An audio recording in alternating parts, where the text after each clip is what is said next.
Bonjour, bienvenue dans Parole de vie. Aujourd'hui, nous nous posons une question concernant l'histoire de Lazare. Vous savez, dans Jean chapitre 11, et je vous invite à vous poser cette question. Jésus aimait-il vraiment Lazare? Vous dites, mais pasteur, quelle drôle de question. Comment ça, on peut dire Jésus aimait-il vraiment Lazare? Parce que c'est ce que le texte supporte comme question. Si vous faites attention aux petits détails qui sont dans le texte, on peut se poser la question, ou du moins le lecteur, les premiers lecteurs, peuvent se dire, mais comment ça? Est-ce que Jésus aimait vraiment Lazare? Regardez, lisez avec moi, on est dans l'Évangile selon Jean, chapitre 11, c'est le seul évangile qui nous parle de cette histoire de Lazare, et voilà ce qui est dit ici dans Jean chapitre 11. Il dit, il y avait un malade, un homme malade, Lazare de Béthanie, village de Marie et de Marthe sa sœur. C'était cette Marie qui oignit de parfum le Seigneur et qui lui essuya les pieds avec ses cheveux, et c'était son frère Lazare qui était malade. Les sœurs envoyèrent dire à Jésus, « Voici, celui que tu aimes est malade. » Vous voyez, dès le début du récit, on insiste sur « celui que tu aimes », ton ami. C'est en grec ici, c'est le participe qui est là. Celui que tu aimes, c'est ton ami. Aimer, c'est philéo, aimer comme un ami. Celui que tu aimes est malade. Et voilà ce qui est dit au verset juste après. Après avoir entendu cela, Jésus dit, cette maladie n'est point pour la mort, et finalement, il reste et il ne se déplace pas. Et évidemment, le lecteur peut se dire, mais comment ça? On vient dire à Jésus, ton ami, celui que tu aimes. Jésus, c'est Lazare, c'est pas n'importe qui. C'est celui que tu aimes, Lazare, ton ami, il est malade. On sait que toi, Jésus, tu as guéri beaucoup de malades. Tu as fait des prodiges, des choses extraordinaires pour des inconnus. Mais là, c'est pas n'importe qui. C'est celui que tu aimes. Jésus, Lazare est malade, il a besoin de toi. Et Jésus ne vient pas. C'est pour ça que le verset 5 nous dit, et ce n'est pas par hasard qu'il est là, « Or, Jésus aimait Marthe et sa sœur et Lazare. » Pourquoi est-ce que Jean prend la peine de nous mettre comme en parenthèse « Or, Jésus aimait Marie, Marthe et Lazare » Parce qu'on pouvait se poser la question, et on continuera à se la poser, est-ce que Jésus aime vraiment Lazare? On vient lui dire, ton ami est sur le point de mourir, et finalement, Jésus ne se déplace pas. Qu'est-ce qui se passe? Pourquoi Jésus, tu ne bouges pas? Et Jésus dit, cette maladie n'est pas pour la mort, elle est pour la gloire de Dieu, peut-être, mais Marthe et Marie ne comprennent pas ce qui se passe. Regardez ce qui se passe. Jésus reste 2 jours et quelque temps après, il décide de partir. On y reviendra. Et quand il arrive, et qu'il arrive auprès à Béthanie, au verset 20, donc on est dans Jean chapitre 11, verset 20, il est dit, lorsque Marthe apprit que Jésus arrivait, elle alla au-devant de lui et Marie était assise à la maison. Et Marthe dit à Jésus, « Seigneur, si tu avais été ici, mon frère ne serait pas mort. » La première chose que fait Marthe, c'est de faire un reproche à Jésus. Et de dire, « Jésus, pourquoi tu n'es pas venu plus tôt? Si tu avais été ici, si tu étais venu tout de suite, Lazare ne serait pas mort. » Sous-entendu, est-ce que tu aimes vraiment Lazare? Pourquoi est-ce que tu as tardé à venir? On a envoyé un messager pour te dire « Viens vite !» Et toi, tu tardes et c'est seulement 3 jours plus tard que tu arrives. Qu'est-ce qui se passe, Jésus? Et laissez-moi vous dire, et je vais vous le prouver pour ceux qui auraient des doutes, que Marthe a tort de faire un reproche à Jésus. Et laissez-moi vous dire que bien souvent, si ce n'est pas pour dire tout le temps, on a tort de faire un reproche à Jésus. Est-ce que vous êtes du genre à faire des reproches à Jésus? Et lorsque vous priez, vous dites, Seigneur, pourquoi est-ce que tu fais pas ça? Et vous reprochez à Jésus d'agir de telle ou de telle manière, comme si vous savez mieux que lui ce qu'il faut faire. Et vous dites à Jésus, si tu avais été ici, mon frère ne serait pas mort. Et quand Marie arrive, là c'était Marthe, quand Marie arrive quelque temps après et qu'elle vient où était Jésus, la première chose qu'elle lui dit, c'est la même phrase. On est ici au verset 32, « Seigneur, si tu avais été ici, mon frère ne serait pas mort. » Et ce reproche est faux à 100%. Pourquoi? Parce que Jésus se trouve à peu près une journée de marche de Béthanie. On le voit un petit peu plus tôt dans le texte où on situe où est Jésus avec ses disciples.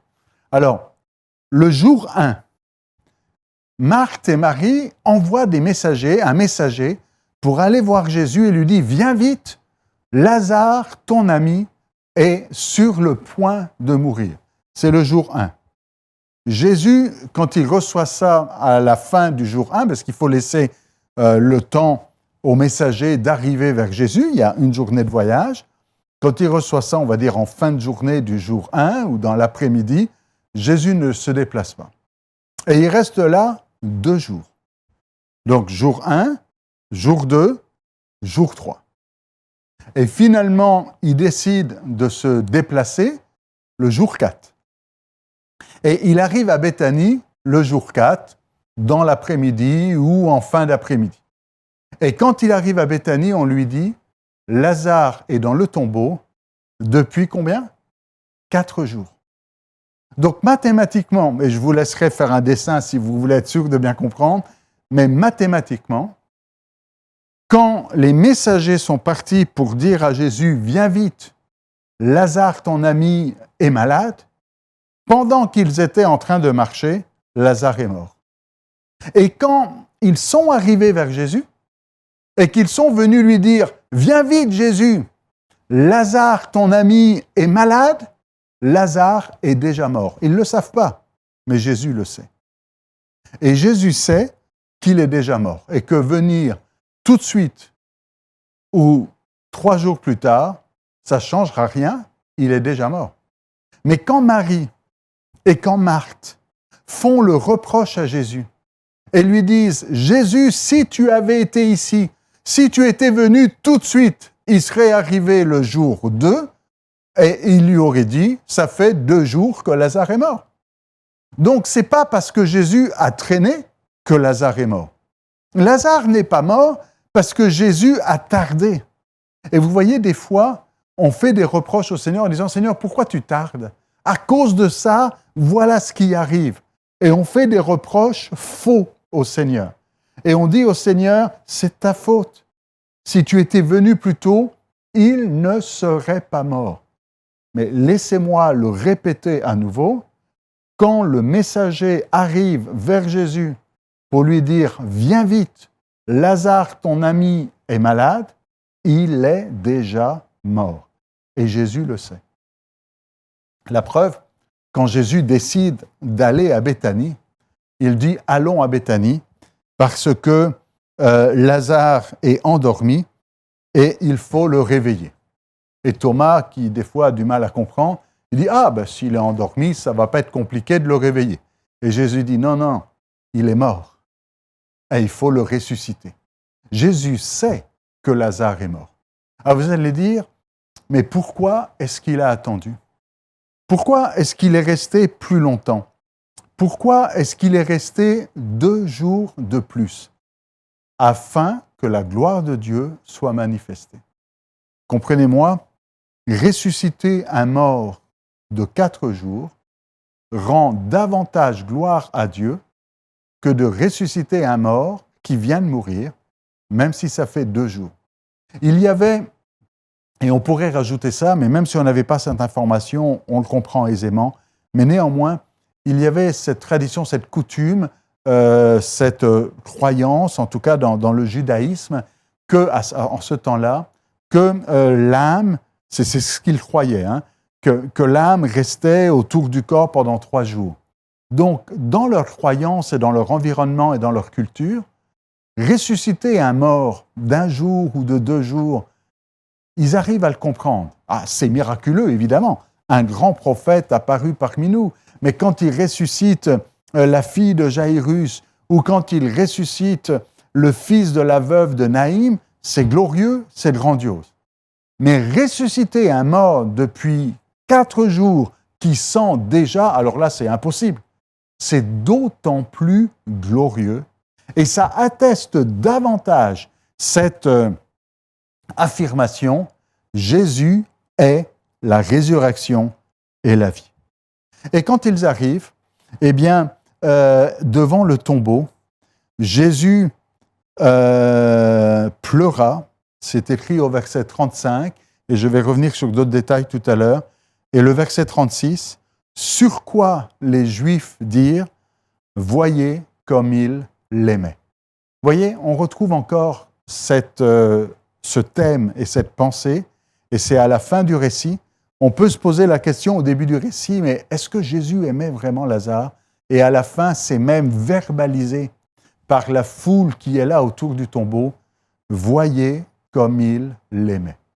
Jésus aime vraiment Lazare. C'est écrit, c'est confessé, la foule le dit. Et si aujourd'hui certains se posent la question, est-ce que Jésus m'aime vraiment? Et qui sont prêts peut-être même à lui faire des reproches en disant, mais s'il m'aime, pourquoi est-ce qu'il tarde? S'il m'aime, pourquoi est-ce qu'il arrive ceci? S'il m'aime, pourquoi est-ce qu'il fait rien? S'il m'aime, pourquoi j'ai l'impression d'être abandonné? S'il m'aime, pourquoi est-ce qu'il n'est pas venu plus tôt? Si tu étais venu plus tôt, Jésus, mon frère ne serait pas mort. Et peut-être que vous aussi, comme Marthe et Marie, vous avez des reproches à faire à Jésus. Mais ce texte-là souligne que Jésus aime Lazare, qu'il l'aime vraiment, et qu'il ne faut surtout pas tomber dans ce piège du diable qui veut vous faire croire que Jésus ne vous aime pas. Il vous aime d'un amour extraordinaire. Peut-être qu'il y a des choses que vous ne comprenez pas, puis ça arrive souvent. Nous on dit, mais je ne comprends pas. Je ne comprends pas pourquoi Jésus n'est pas venu plus tôt. Et Marthe et Marie auraient pu dire ça à Jésus, en disant, Seigneur, on s'attendait à ce que tu arrives plus tôt, et là tu arrives, tu tardes, tu as tardé, tu as traîné. Pourquoi tu n'es pas venu plus tôt? Mais au lieu de dire « je ne comprends pas », elles ont dit « tu aurais dû venir, et à cause de toi, notre frère est mort », et ont commencé à lui faire des reproches. Ne faites pas de reproches à Jésus aujourd'hui. Ne lui dites pas « pourquoi tu n'es pas venu plus tôt ?» Et si vous êtes dans une situation compliquée, vous savez, la mort de Lazare, c'est une situation compliquée, hein? Si vous êtes dans une situation compliquée, Jésus rappelle qu'il est la résurrection et la vie. Et c'est dans ce cadre-là qu'il va dire à Marie, « Ne t'ai-je pas dit que si tu crois, tu verras la gloire de Dieu. » Ne t'ai-je pas dit que si tu crois, tu verras la gloire de Dieu. Et j'aimerais vous rappeler cette parole. Et quand c'est « ne t'ai-je pas dit », c'est parce que Jésus l'a déjà dit, mais on l'a oublié. Est-ce que vous avez besoin qu'on vous rappelle aujourd'hui « ne t'ai-je pas dit », ne l'as-tu pas lu, ne le sais-tu pas? Tu sais que si tu crois, tu verras la gloire de Dieu. Ne l'oublie pas aujourd'hui. Ne t'ai-je pas dit, dit Jésus. Si tu crois, tu verras la gloire de Dieu. Ce n'est pas dans le reproche que tu trouveras la gloire de Dieu. Ce n'est pas dans les accusations, ce n'est pas dans les mauvaises paroles, ce n'est pas dans ceci ou cela. Mais si tu crois, si tu lui fais confiance, tu verras la gloire de Dieu. Alors ne sois pas dans un mode de reproche, mais sois dans un mode de foi. Crois que Jésus est la résurrection et la vie. C'est ce qu'il dit. Je suis la résurrection et la vie. Si tu crois que Jésus est la résurrection et la vie, tout devient possible dans ta situation. Alors, j'arrive à un deuxième point. Quand Jésus arrive et qu'on lui dit « mais c'est trop tard, il est mort, il n'y a plus d'espoir ». Quelque part, Marthe et Marie sont en train de verbaliser « c'est fini, il n'y a plus d'espoir. Jésus, tu viens trop tard. C'est plus possible maintenant qu'il se passe quelque chose de bon. Il est mort depuis 4 jours, il sent déjà, c'est fini. » Et quelque part, elle verbalise le fait que On a fermé le tombeau et pour elle, c'est clair, il n'y a plus moyen de trouver quelque chose de bon dans cette situation. Peut-être que vous vivez ça aujourd'hui et que vous aussi vous dites, c'est trop tard. Il n'y a plus d'espoir. C'est plus possible qu'il se passe quelque chose maintenant. Après tout ce qui s'est passé, ça fait trop longtemps et c'est plus possible qu'il se passe quelque chose maintenant. Dieu est le Dieu de l'impossible. Ce qui est impossible aux hommes n'est pas impossible à Dieu. Rien n'est impossible à Dieu. On connaît l'histoire d'Abraham et de sa femme. Elle va enfanter alors que tout le monde disait que c'était impossible. Techniquement, humainement parlant, c'était impossible qu'elle mette au monde un enfant. Ne déclare pas impossible aujourd'hui ce que Dieu déclare possible. Ne mets pas une pierre sur le tombeau. Quand on lui dit ça, Jésus dit « Où l'avez-vous mis ?» Et j'aimerais que cette question puisse résonner dans votre cœur. Où l'avez-vous mis? Où as-tu mis ton rêve? Où as-tu mis ta promesse? Où as-tu mis cet espoir que tu avais auparavant? Où as-tu mis cette foi dans le miraculeux et le surnaturel? Où l'avez-vous mis? Et quand Jésus pose cette question, il sait très bien. Alors pourquoi il pose la question? C'est la même chose dans le jardin d'Éden. Vous savez, on est là avec Adam et Ève. Adam et Ève ont mangé du fruit de l'arbre défendu. Et Dieu pose la question à Adam, « Où es-tu, Adam? Où es-tu, Adam? » Comment ça, où es-tu? Dieu sait très bien où est Adam, mais lui pose la question, « Où es-tu, Adam? » Mais Dieu sait tout. Il sait très bien que Adam, il est là, il est là. Est-ce qu'on peut se cacher devant Dieu? Est-ce qu'on peut dire, je suis à un endroit, Dieu ne pourra jamais savoir que je suis là? Non, non. Adam, tu ne peux pas te cacher devant Dieu. Mais alors pourquoi Dieu pose la question, où es-tu, Adam? Si Dieu pose la question, où es-tu, Adam? C'est pas parce que Dieu veut savoir où il est, il le sait déjà. Mais c'est parce que Dieu veut donner à Adam l'occasion de confesser le lieu dans lequel il est, l'état dans lequel il est. Vous voyez, Dieu attend que nous soyons honnêtes. Et quand il dit « Où es-tu » ou quand il dit ici à Marthe et à Marie « Où l'avez-vous mis ?» Jésus le sait, mais il s'attend à ce qu'on lui dise « Regarde Seigneur ». Et qu'avec une confession de foi, avec repentance, avec honnêteté, dire « Regarde Seigneur l'état dans lequel je suis. Regarde mon péché. Regarde mon incrédulité. Regarde Seigneur concernant Lazare, nous l'avons mis au tombeau et nous avons mis une pierre sur le tombeau parce que pour nous c'est fini. » Et Jésus lui dit « ôtez la pierre ». Jésus dit « retirez la pierre du tombeau ».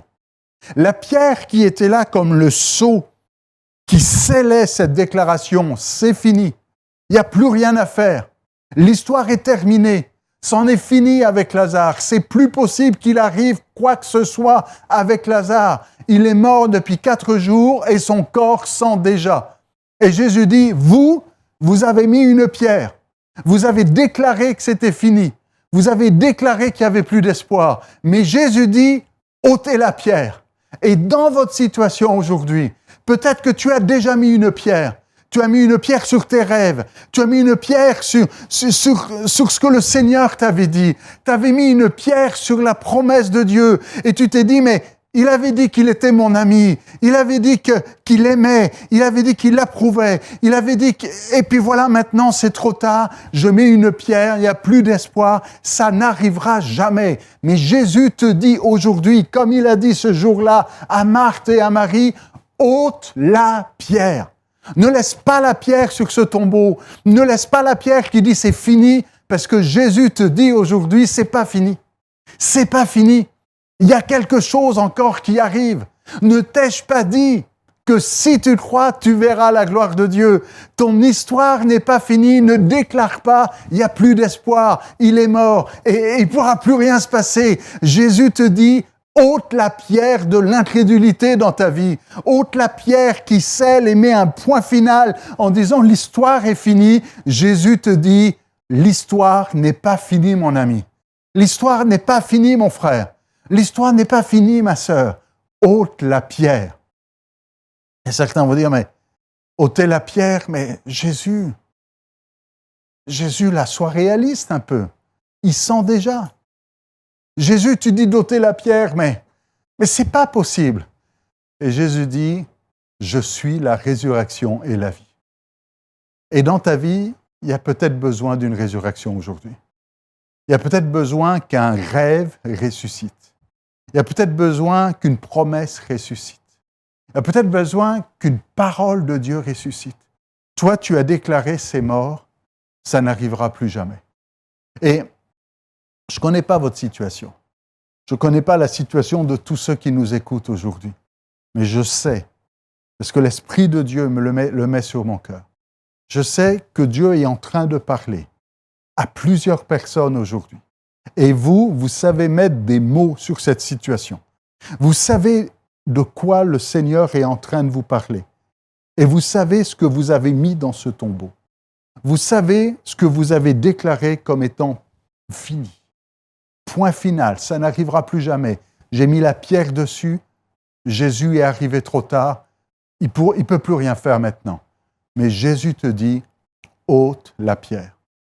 Jésus te dit, enlève cette pierre, parce que le miracle arrive. Et quand ils ôtent la pierre, ils ouvrent la porte au miraculeux. Jésus ne va pas ressusciter Lazare avec une pierre devant le tombeau.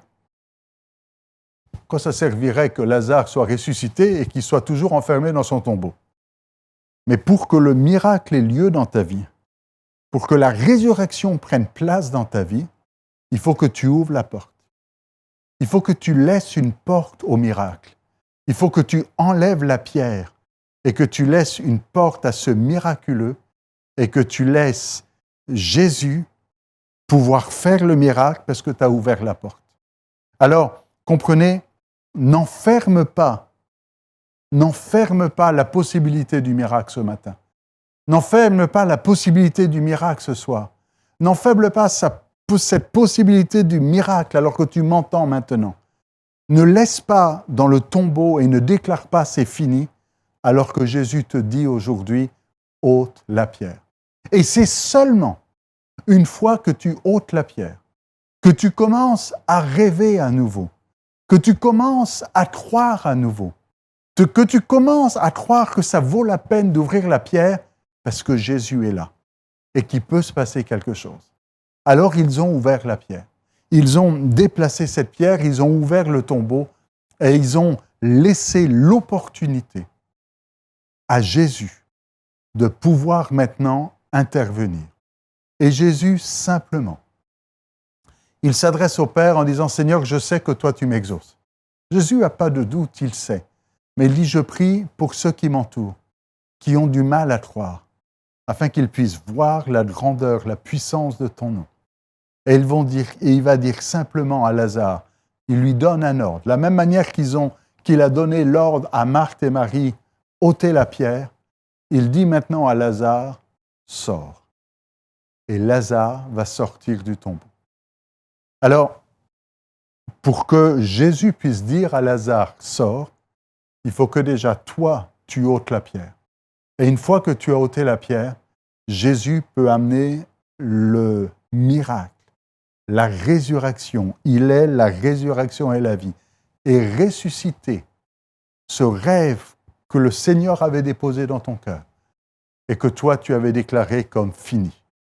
C'est un message d'espoir aujourd'hui. Au travers de cette histoire-là, laisse-moi te dire qu'il ne faut pas te poser la question, est-ce que Jésus aimait vraiment Lazare?